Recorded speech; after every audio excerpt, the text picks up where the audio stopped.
Hello again. Alright, in our continuing discussions of masking, we're going to take a look at this photograph here of Glacier National Park. And what I might like to see happening is up in this sky, I'd like to have a little more contrast, a little more drama.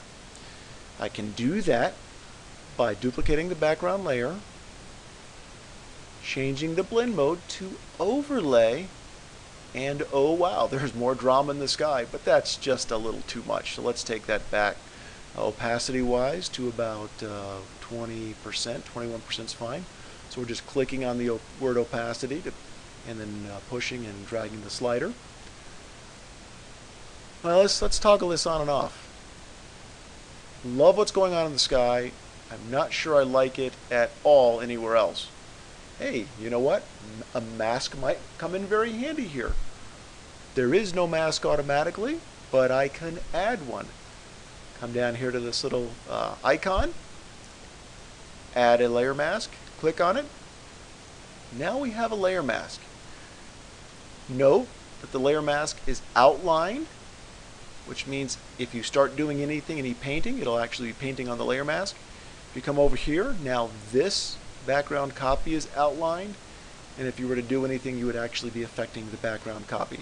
So it's important before you start working with your mask, you make sure you actually have it selected. So click on it, make sure it's outlined, and it is selected.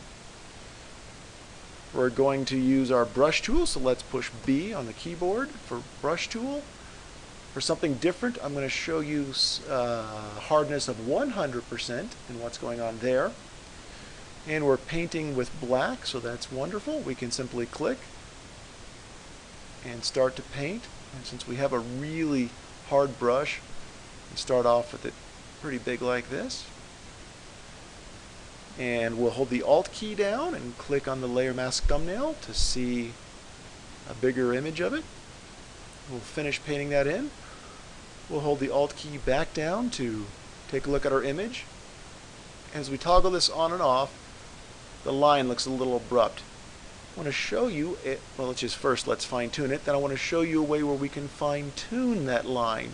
We can feather it after we create it like this.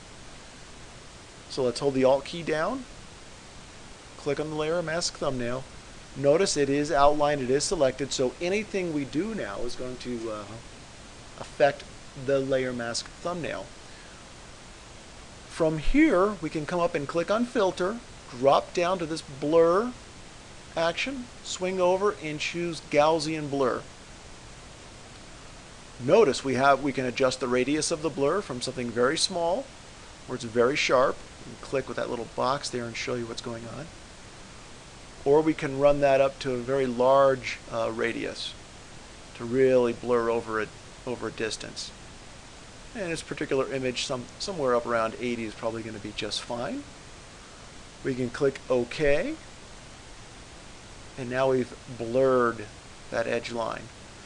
So let's hold the Alt key down, click back out here to get a look at the image and toggle our eyeball on and off here to see what's going on. And there we go. Now we have that sky giving us a real nice effect. The rest of the image, I'm maintaining it before. Hey, you know what? I've just decided that maybe I'd like to see a little more contrast around this rock here and maybe on the top of this rock right here. Check it out. I can fix that right now. Take my brush. Let's go to a hardness of 25. So the hardness is at 25. Click out in the open to clear that away. Let's take our foreground color and make that white. So we're painting now on the mask in white. All right, so if I click and drag, let me let go here so you can see. I'm allowing the effects of the layer to take place in this area here that I just uncovered, and perhaps I want that to happen right here as well. A little more contrast on top of that rock. Let's toggle that on and off. Yeah, right now we're talking.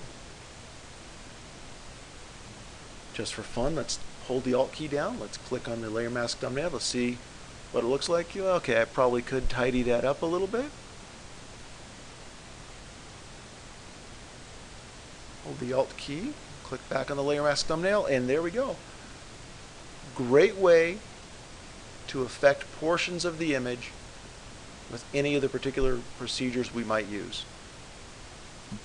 So in this lesson, we created a duplicate layer, changed the blend mode to overlay, pulled the opacity back to 21%, added a layer mask to the background copy, and then painted on it to have the effects apply to only certain regions of the image.